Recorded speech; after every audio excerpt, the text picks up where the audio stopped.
हमारा YouTube channel आप जरूर सब्सक्राइब करें, जिसका नाम है आनंद पिंपलकर्स आनंदी वास्तु। हमारे वीडियोस लाइक कीजिए, शेयर कीजिए, बेल आइकॉन क्लिक कीजिए।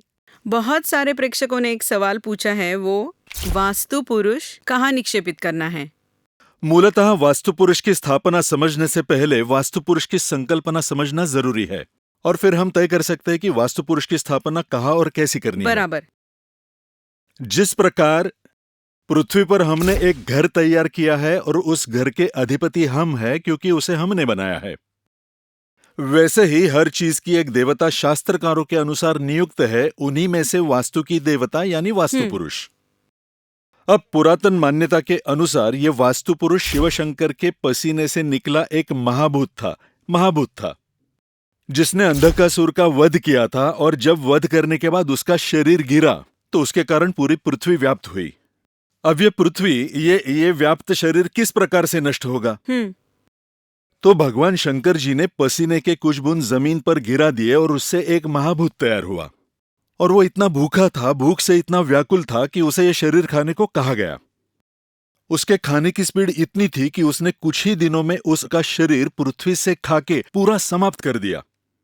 अब उसकी भूख नहीं रुक रही थी। फिर उसका ध्यान गया पृथ्वी की सृष्टि पर और उसने सृष्टि को खाना शुरू किया। अब क्या बाकी रहा? देवता। फिर वो देवताओं की ओर बढ़ा। उस वक्त सब देवता भयभीत हुए, कंपित हुए, और फिर वो विष्णु और ब्रह्मा जी के पास गए और फिर उन्होंने प्रार्थना की, भगवान शिव शंकर की, आपके पसीने से जो महाभूत निर्माण हुआ है उसे शांत करना जरूरी है, बराबर, नहीं तो पूरी सृष्टि नष्ट होगी। और फिर उन्होंने, मतलब भगवान शिव ने ऐसे कहा सभी देवताओं को कि आप कुछ भी करके उसे पेट के बल गिराओ, उसके ऊपर बैठ जाइए, उसकी गर्दन, उसका शरीर खड़ा नहीं हो, ऐसा कीजिए। अच्छा। और उन्होंने सुना और वही किया सभी देवताओं ने, क्योंकि वो अमर था और उसे कोई मार नहीं सकता था। और ये जो 81 मूल देवताएं थी, उन्होंने उसे इसी पृथ्वी पर पेट के बल गिरा दिया। अच्छा। पेट के बल गिराकर उस पर बैठ गए। उसने गर्दन ऊपर करके शिवजी से पूछा, आपने मुझे जन्म दिया है तो खाना देने की आपकी जिम्मेदारी है, मेरी भूख तो बढ़ गई है। तब भगवान शिवजी ने कहा कि आज से लोग घर बनाएंगे, तब उस घर से तुझे बलिभाग अर्पण करेंगे। बलि यानी काटना नहीं, बलि यानी अन्न देना। और वो बलिभाग तुम्हें बहुत बड़ा होगा, उससे तुम्हारी भूख शांत होगी, और तुम्हारा पेट भरने के बाद उस घर में तुझे सुख शांति देनी है। लेकिन जिस घर में तुम्हारी शांति, वास्तु शांति तुझे स्थापित नहीं, तुझे स्थान नहीं मिलेगा, बलिभाग अर्पित नहीं होगा, उस घर की सुख शांति तू खा जा। तब से उन्होंने वास्तु पुरुष को आग्नेय कोने में स्थान दिया है।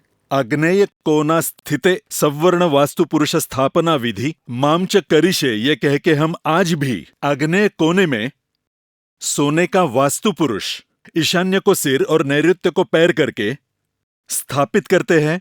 लकड़ी के औदुंबर के बक्से में उस पर समुद्र का फेस, शैवाल, हाथी के पैर के नीचे वाली मिट्टी, वारुल की मिट्टी, अलग अलग मिट्टी उस पर हम डालते हैं।